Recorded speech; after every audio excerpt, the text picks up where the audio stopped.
महंगाई है या नहीं है? उत्तर प्रदेश में महंगाई नहीं है। महंगाई नहीं है। उत्तर प्रदेश में नहीं महंगाई। सर सब लोग हंस रहे हैं। आप नहीं चाहिए ऐसी महंगाई वाली सरकार, ऐसे भ्रष्टाचार सरकार, ऐसे झूठे वादे करने वाले प्रधानमंत्री और मुख्यमंत्री हमें नहीं चाहिए। अंग्रेजों की दलाली करने वाले, अंग्रेजों की गुलामी करने वाले, अंग्रेजों के तलवे चाटने वाले लोग हम हिंदुस्तानियों का दर्द कहाँ से समझेंगे? लेकिन वो इतना बेहाया है कि उनको इस बात का कोई फर्क नहीं है। उनको लग रहा है कि अपना पेट भर रहा है तो सबका पेट भर रहा है। महंगाई नहीं है। उत्तर प्रदेश में नहीं महंगाई। सर सब लोग हंस रहे हैं। आप कह रहे हैं मोदी के तो मेहरारू हो नहीं कि ए भैया बहुत महंग हो गए लो, मेहरारू तो हो नहीं। योगी के तो मेहरारू हो नहीं, ना आगे नाथ न पाछे पगहा। जब आगे नाथ पाछे पगहा रहा तो मालूम होला कि नहीं महंगाई का हो। और मैं विशेष तौर से उन पत्रकारों को भी कहूँगा जो बंद कमरे में ये एसी वाले नेताओं से पूछते हैं, और खास तौर से भाजपा वाले जुमलेबाज नेताओं से, उनसे ना पूछ के जनता से पूछे महंगाई है कि नहीं। बहुत हुआ गरीबों पे अत्याचार, अब नहीं चाहिए मुझे योगी सरकार। दोस्तों नमस्कार, मैं हूं ब्रजेंद्र यादव। हम उपस्थित हुए हैं ऑनलाइन न्यूज इंडिया के लिए। हम बात करेंगे उत्तर प्रदेश में।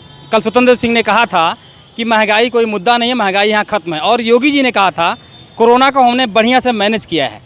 उसके ऊपर चर्चा करें, क्या कहते हैं लोग।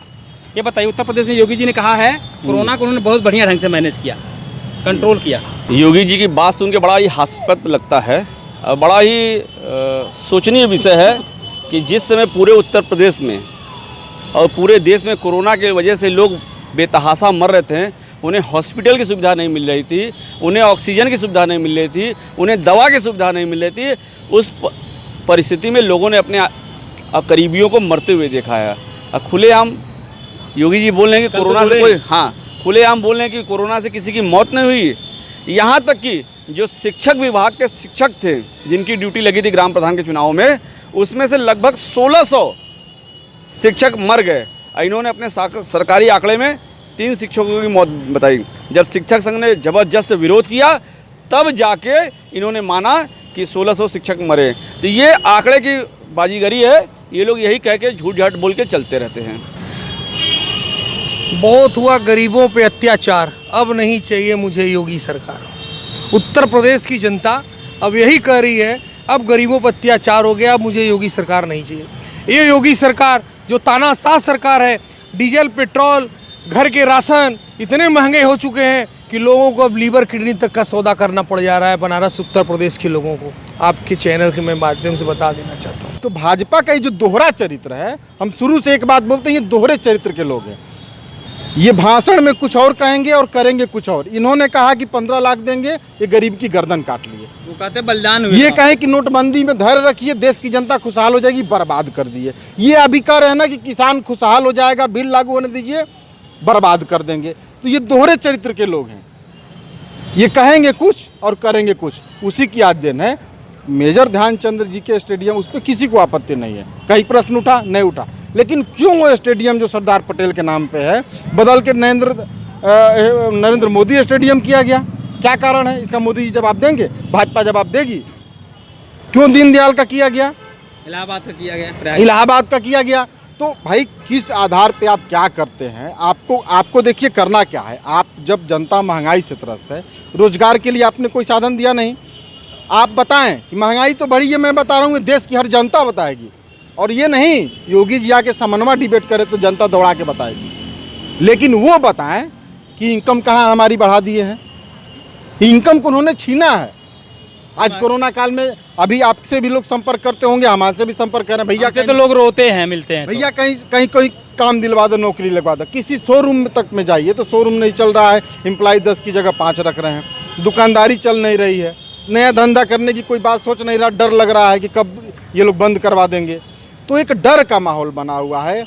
महंगाई लगातार बढ़ती जा रही है। डीजल पेट्रोल के रेट से सिर्फ मोटरसाइकिल और कार तक सीमित नहीं है। स्वतंत्र देव सिंह भारतीय जनता पार्टी के प्रदेश अध्यक्ष हैं। उन्होंने चैनल पे बोला कि देश में महंगाई नहीं है। तो मैं आपके चैनल से कह रहा हूँ, मैं बाबा काशी विश्वनाथ की साक्षी मान के कह रहा हूँ, मोदी की कसम लेके बोल रहा हूँ, योगी की कसम लेकर बोल रहा हूँ कि उत्तर प्रदेश में महंगाई नहीं है। उत्तर प्रदेश में महंगाई नहीं है। मैं मोदी की कसम लेके बोल रहा हूँ और योगी की कसम लेकर बोल रहा हूँ कि उत्तर प्रदेश में महंगाई नहीं है, जो स्वतंत्र देव सिंह ने कहा। तो आप कसम क्यों खा रहे हैं? आप तो जनता हैं। अरे हम चाह रहे हैं ऐसे झूठे मर जाएं, इसलिए कसम खा रहे हैं। हमारे पुरखों ने कहा है, जिसी कसम खाओ मर जाता है। ऐसे भ्रष्टाचार, ऐसे भ्रष्ट नेताओं को उत्तर प्रदेश और हिंदुस्तान की धरती पर रहने का हक नहीं है। जो बड़े बड़े पोस्टर लगाया करते थे बहुत हुआ अत्याचार, इस बार योगी सरकार, इस बार मोदी सरकार। अरे हमें नहीं चाहिए अत्याचार, हमें नहीं चाहिए गरीबों पे अत्याचार, हमें नहीं चाहिए ऐसी महंगाई वाली सरकार, ऐसे भ्रष्टाचार सरकार, ऐसे झूठे वादे करने वाले प्रधानमंत्री और मुख्यमंत्री हमें नहीं चाहिए। अरे आपके सामने, आप तो एंकर हैं, आप लोग टीवी पे चला रहे हैं, न्यूज़ चला रहे हैं, सारी दुनिया देख रही है, सारा उत्तर प्रदेश देख रहा है। कल भारतीय जनता पार्टी का प्रदेश अध्यक्ष जब बोलता है कि महंगाई नहीं है तो वहाँ बैठे इस दर्शक लोग हंसने लगते हैं। सही बात है कि एंकर कहता है अरे आप बोल रहे हैं तो हंस रहे हैं। ये लोग अंधे हो गए हैं। जब अंधा हो गया, अपाहिज हो गया आदमी तो उसको मर जाना ही ठीक है। इसलिए मैं दिल से बाबा विश्वनाथ जी से प्रार्थना करता हूँ कि ऐसे भ्रष्ट नेताओं का उत्तर प्रदेश हिंदुस्तान की जरूरत नहीं है, जो गरीबों पर अत्याचार करे, जो गरीबों पर अत्याचार करे, ये गरीबों पर अत्याचार करे। जिसका परिवार होता है, जो समाज में रहता है, जो चीज़ों को खरीदता है उसको दाम पता होगा, जो बेचता है उसको क्या पता होगा। आपने रेलवे स्टेशन बेच दिया, आपने एयरपोर्ट बेच दिया, आपने तमाम बड़ी बड़ी कंपनियां बेच दी, आप सब कुछ तो बेच रहे हैं। अपना ईमान तो आप पता नहीं कब का बेच चुके हैं। 100 साल पहले, 95 साल पहले आपने आरएसएस जब बनाया तभी आपने अपना ईमान बेच दिया। अंग्रेज़ों की दलाली करने वाले, अंग्रेज़ों की गुलामी करने वाले, अंग्रेज़ों के तलवे चाटने वाले लोग, हम हिंदुस्तानियों का दर्द कहाँ से समझेंगे। तो क्या उत्तर प्रदेश में जो व्यवस्था है महंगाई नहीं है? उत्तर प्रदेश और पूरे देश में चरम पे महंगाई है और इनकी बातों का हम लोग बहुत गंभीरता से नहीं लेते, न जनता गंभीरता से लेती है। जब कल भाजपा के प्रदेश अध्यक्ष स्वतंत्र देव ने जब उस सभा में बोला, जहां टीवी समाचार में बोला, तो वहां जो पब्लिक बैठी थी वो उनकी इस बात को सुन के लगी हंसने।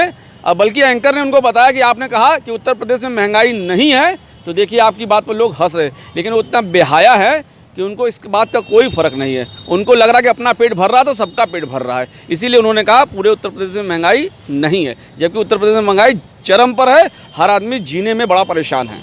आज आप जान लीजिए, जो पेट्रोल हम लोग 70 रुपये लीटर लेते थे, आज 103, 104 रुपये लीटर लेना पड़ रहा है। डीजल 90 रुपया लीटर लेना पड़ रहा है। घर का राशन 150, 170 रुपया किलो का हमको रिफाइन लेना पड़ रहा है। सरसों का तेल लेना पड़ रहा है 150 रुपया किलो, 250 रुपया किलो। चीनी महंगा हो गया, सब कुछ महंगा हो गया। और उसके बाद एक कह रहे हैं कि महंगाई नहीं है। आंकड़े उनके महंगाई उनको समझ में आता, मोदी के तो मेहरारू हो नहीं कि ए भैया बहुत महंग हो गए लो, मेहरारू तो हो नहीं। योगी के तो मेहरारू हो नहीं, ना आगे नात ना पाछे पगहा। जब आगे नात पाछे पगहा रहा तो मालूम होला कि नहीं महंगाई का हो। यहाँ तो जनता का कमाई चुप मार के भिड़ावे के हो, बस नहीं सब ठीक हो, नहीं सब ठीक है। गलत है। जब इंसान जब किसी का परिवार रहता है, जनता क्या बदलने के मूड में है? अरे मैंने शुरू में आपसे क्या कहा, बहुत हुआ गरीबों पे अत्याचार, नहीं चाहिए मुझे मोदी योगी सरकार। ये मैं नहीं, ये उत्तर प्रदेश की समस्त जनता कह रही है। और ये जो अंधे बन के बैठे हुए हैं, जिनको महंगाई का एहसास नहीं है, जिनके परिवार नहीं है, उनको क्या एहसास होगा महंगाई का? वो महंगाई का एहसास होगा। आज उन जो गृहस्थी चला रही हैं, जो महिलाएं चला रही हैं, जो 400 रुपये का सिलेंडर आज 1100 में भरवा रही हैं, उनके दिलों से जाकर पूछिए वो गृहस्थी कैसे चला रही हैं। लोग जहर खाने को मजबूर हो गए हैं, लोग आत्महत्या करने को मजबूर हो गए। आज जाकर देखिए बनारस के राजघाट पुल पर से महीने में जो कूदने वालों की संख्या थी उसमें इजाफा हो गया है।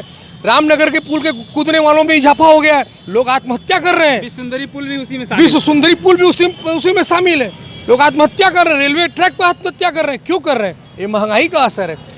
ये महंगाई का असर है। ये महंगाई का असर मोदी और योगी की नहीं समझ, क्योंकि इनकी औरतें हैं ही नहीं इनके पास इनके बच्चे हैं ही नहीं कि स्कूल का फीस जमा करना है, बुक किताब का भी लाना है।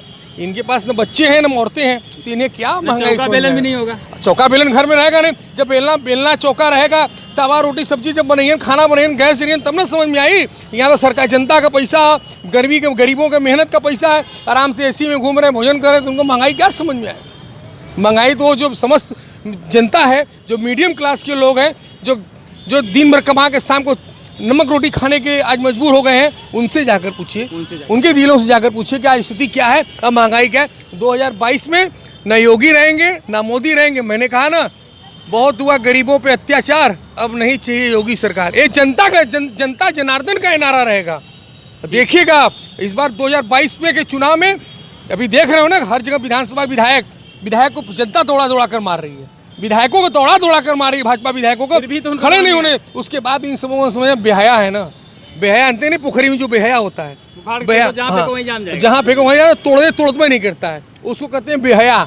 तो इन सबको समझाने में भी समझ में नहीं आएगा, गरीबी इनको समझ में नहीं आएगा, महंगाई इनके समझ में नहीं आएगा। नहीं आएगी।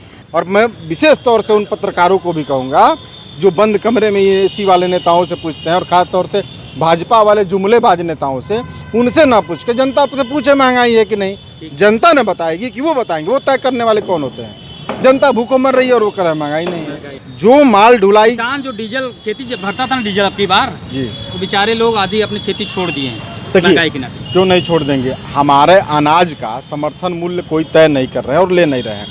हम कह रहे हैं कि हम एक किसान हैं और हम जब खेती करने चले तो बीज डालेंगे, उसका पैसा लगेगा ना, जुताई करेंगे उसका पैसा लगेगा ना, डीजल भर के उस खेत को पानी डालेंगे तो महंगा, डीजल डालेंगे तो महंगा पड़ेगा ना पानी उसमें। तो जब सब कुछ जोड़ेंगे तो हमारा 10,000 बीघे का खर्च आया और हमें इनकम उससे 8,000 की हो रही है। तो ये बताइए, यदि कमज़ोर किसान यदि कर्जा लिया होगा तो कर्जा नहीं भर पाएगा, कर्जेदार उसके ऊपर चढ़ के उसका घर द्वार खरीदने का काम करेंगे। और भाजपा के लोग यही करते हैं, ये गरीबों को तोड़ करके, मरोड़ करके, निचोड़ करके उनका शोषण करते हैं। और यदि ये नहीं करते हैं तो हमारे प्रश्नों का जवाब दे दें कि क्या किसान इस अगर आपसे डिबेट में मिले तो क्या कहेंगे आप? हम पूछेंगे कि हम नहीं चाहते हैं कोई आपका नियम कानून बदले और नया आए, हम सिर्फ ये चाहते हैं कि 10,000 का यदि किसान की लागत है तो 12,000 कैसे निकले, इसके लिए आपने क्या किया, कौन सा समर्थन मूल्य रखा। क्या ये सर्टिफाई करेंगे कि हमारे 1 बीघे की लागत 10,000 है तो हम उस पर 15,000 देंगे, आप लागत जोड़ के बिल बना के दीजिएगा और ख़रीदेंगे, ये सर्टिफाई कर दें। क्या वो इस बात को पुख्ता देंगे कि हाँ आप 200 रुपये आप सरसों तेल खरीद रहे हैं तो आपका इनकम जो है हम आपको बढ़ाकर इतना कर देंगे। तो वो महंगाई लगातार बढ़ रही है, डीजल, पेट्रोल, सरसों। आप मोटरसाइकिल देखते होंगे, हम लोग 60,000 55,000 में स्प्लेंडर पैसन से चलते हैं, सब लोग जानता है, देश की पूरी जनता जानती है गाड़ी का रेट। आज वो 65,000 की गाड़ी हम सुनते हैं तो 95,000, 1 लाख में। वो 30,000 की जो मार्जिन बढ़ा वो इनकी सरकार में बढ़ा और ये कहते हैं महंगाई नहीं है। उसका कारण समझिए, सरकारी मेहमान हैं, सरकारी खर्चे पे पल रहे हैं, तनख्वाह आ रहा है, बात को समझिए, बिना काम किए इसी जुमलेबाजी के लिए सरकारी पैसा आ रहा है इनको महीने का। तो ये लोग सामान तो कोई खरीद नहीं रहे हैं, गिफ्ट में इनके यहाँ तमाम लोग लाइन लगा लिए हैं, दलाली करना है जिनको। तो इनको कहाँ समझ में आएगा? जब आप जाते हैं सब्जी खरीदने, आज हम सब्जी खरीदने गए थे तब हमें पता चलता है कि आलू जो 70 रुपये था आज 90 रुपये में हो गया है, टमाटर जो 35 रुपये था आज 45 रुपया हो गया है। तो जब हम खरीदते हैं तो उसमें बढ़ने और घटने का अंदाज़ा लगता है। ये लोगों को क्या पता, ये लोग तो बंद कमरे में भाषण देते हैं, जनता से पूछे ना। नज़रबंद किया जाता है जी, तो आपके साथ कौन खड़ा होता है? जी अब देखिए पत्रकार महोदय, आप बड़ी दयनीय स्थिति है, अभी बड़े भाई ने भी बताया। आज की डेट में आप सोच लीजिए, मेरे ऐसा, मैं विश्वविद्यालय का छात्र हूँ, महात्मा गांधी काशी विद्यापीठ का लॉ का छात्र हूँ। मेरे ऐसे छात्र से अगर मोदी जी को डर है और वो सुबह 5 बजे मेरे दरवाजे पे पुलिस खड़ा कर देते हैं, मेरा पूरा परिवार जो है वो भय में आ जाता है सुबह सुबह कि पुलिस क्यों आ गई। और ये हर बार होता है, चाहे मोदी जी आते हैं और चाहे योगी जी आते हैं। तो या तो ये इतने कमज़ोर हैं, मोदी जी और योगी जी इतने कमज़ोर हैं। और दूसरी बात कि मैं योगी जी पसंद नहीं करता इस बात को, योगी सन्यासी होता है और आदित्यनाथ कहीं से सन्यासी नहीं है। गेरुआ वस्त्र पहन लेने से कोई सन्यासी नहीं हो जाता। तो मुझे इस बात पर आपत्ति है कि उनको योगी ना कहा जाए, उनको आदित्यनाथ कहा जाए, और मैं योगी नहीं कह सकता उनको। तो आदित्यनाथ जी को या नरेंद्र मोदी जी को अगर इतना डर है एक आम छात्र से, तो किस बूते अपना सीना ठोक कर कहते हैं कि मेरा 56 इंच का सीना है और मैं चीन को और पाकिस्तान को डरा रहा हूँ। जब वो मेरे ऐसे अदना से छात्र से, एक आम छात्र से डर जाते हैं और मेरे दरवाजे पुलिस को खड़ा कर देते हैं। एक हमारे यहाँ गांव में कहावत कही जाती है कि जबरा मारे तो मारे, रोहू न दे। कि हमें भी बहुत खुशी हुआ कि मेजर ध्यानचंद जी हॉकी के एक बहुत बड़े पुरोधा रहे और उनके नाम पे है, तो हमें कोई उससे आपत्ति नहीं है और देश की किसी जनता को आपत्ति नहीं है। आपत्ति कहाँ है, उस पर ये लोग क्यों नहीं जा रहे हैं? जिस स्टेडियम का नाम गुजरात में सरदार पटेल स्टेडियम था, उस स्टेडियम का नाम नरेंद्र भाई पटेल, नरेंद्र दामोदर दास स्टेडियम का नाम रखा जाता है। ये कौन सा इनका ये कारण है? जिस मुगल सराय के लिए लाल बहादुर शास्त्री जी ने बहुत कुछ किया, उनको नाम बदलना था तो लाल बहादुर शास्त्री स्टेशन करते। दीनदयाल उपाध्याय का क्या योगदान है इस देश में, भाजपा बताए देश के सामने।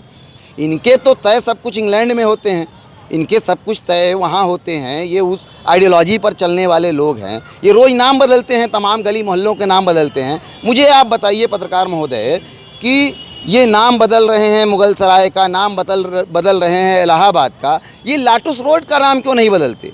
ये जितने अंग्रेजी नाम हैं उनको क्यों नहीं बदलते? ये भारतीय लोगों के नाम बदलते हैं, ये उन सभ्यताओं के नाम बदलते हैं जिन सभ्यताओं ने, जिन लोगों ने इस देश में अपना योगदान दिया।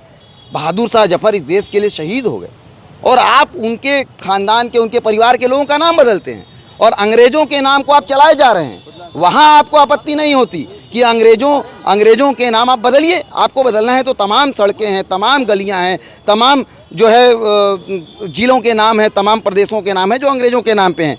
अब आपको बदलना है तो बदलिए। आप क्यों नहीं वो कलकत्ता में जो विक्टोरिया मेमोरियल है उसका नाम बदलते? क्यों अंग्रेज़ों की इतनी बड़ी संपत्ति को आप बनाकर बरकरार रखकर, जो हमारे भारत के माथे पर धब्बा है, भारत को 100 साल पे लीज दिया गया था अंग्रेजों आप ने उसका नाम क्यों नहीं बदलते? आप गोवा का नाम क्यों नहीं बदलते जो अंग्रेज़ों ने रखा था? आप हमारे देश का के उन शहीदों के नामों को बदलना चाहते हैं कुर्बानी दी है, जो जिन्होंने कुर्बानी दी इस देश के लिए, जो इस देश में आए, बस गए, यहीं मर गए, यहीं दफन हो गए। आप उनका नाम बदलने पे तुले हुए हैं। आपको औरंगजेब के नाम से दिक्कत है, आपको बाबर के नाम से दिक्कत है, आपको लाटूस रोड के नाम से दिक्कत नहीं है, आपको विलियम के नाम से दिक्कत नहीं है, आपको जो है विक्टोरिया के नाम से दिक्कत नहीं है। उनको आप बरकरार रखें क्योंकि वो आपके आका थे, आपने उनकी गुलामी की थी, आपने उनके तलवे चाटे थे, इसलिए आप उनका नाम नहीं बदलेंगे। आपको महंगाई कहाँ से नजर आएगा? आप कुछ खरीदते थोड़ी हैं, आप तो सब कुछ बेच रहे हैं। आप 130 करोड़ हिंदुस्तानियों को भी बेच चुके हैं। आपको कहाँ से पता चलेगा कि महंगाई है? भाई साहब, मैं आपको बता दूं वो छोटा सा उदाहरण, यहाँ से मऊ मुझे अक्सर आना जाना रहता है। मऊ का किराया 45 रुपया हुआ करता था 1 साल पहले, आज 87 रुपये का टिकट होता है ट्रेन का जनरल का। दूरी कितना है? दूरी है 98 किलोमीटर। यहाँ से 98 किलोमीटर है मऊ। आज से 1 साल पहले 45 रुपीज़ था रेलवे का किराया, आज 87 रुपीज़ है, यानी दोगुना आपने कर दिया। और आप कह रहे हैं महंगाई ही नहीं है। आपने रेलों में तमाम पर्दे, कंबल, सब कुछ आपने हटा दिए और आपके रेलवे के किराए बढ़ते जा रहे हैं। भाई, आपने कोरोना के नाम पे ये सब हटाया, ठीक है, बड़ी अच्छी बात है, तो इसके जो खर्चे थे वो तो कम होने चाहिए ना। रेलवे के किराए तो घटने चाहिए थे, आपने वो बढ़ाते जा रहे हैं। आप जनरल विंडो नहीं खोल रहे हैं रेलवे का, क्योंकि आपको मालूम है कि जब जनरल विंडो खुलेगा तो टिकट सस्ते दर पर देना पड़ेगा। और आप ऑनलाइन बुकिंग कर रहे हैं, वही जनरल की सीट आप, हाँ, गरीब जिसको मोबाइल चलाने नहीं आता, जो IRCTC बुकिंग नहीं कर सकता, वो जाता है तो बेचारा 500 रुपये पेनाल्टी देता है TTE को। जिसको 1-2 स्टेशन जाना है, आप बताइए वो कैसे रिजर्वेशन कराएगा? जब आप ट्रेनें चला रहे हैं, आप जब जनरल सीटों की आरक्षण कर रहे हैं, जब आप सीटों को रिजर्व कर रहे हैं, तो आप जनरल काउंटर क्यों नहीं खोल रहे हैं? आम आदमी, जो गरीब आदमी है, जो 1-2 स्टेशन, 4 स्टेशन का सफ़र करता है, वो कैसे ट्रेन के जर्नी से 4 घंटे या 6 घंटे पहले कैसे टिकट बुकिंग कराएगा? और जब वो बुकिंग कराने किसी काउंटर जाएगा तो 50 रुपया, 60 रुपया वो बुकिंग का काउंटर वाला भी चार्ज करेगा। प्राइवेट काउंटर वाले, प्राइवेट टिकट बेचने वाले 50-60 चार्ज करेंगे, तो 20 रुपये का टिकट आप 60 रुपये चार्ज दीजिए। 20 रुपये के टिकट का आप 60 रुपये चार्ज दीजिए बनवाने का, तो आम आदमी रेलवे से सफ़र नहीं कर पाएगा। इस खबर को अभी लाइक करें, शेयर करें, अभी चैनल को सब्सक्राइब करें और घंटी जरूर दबाएं।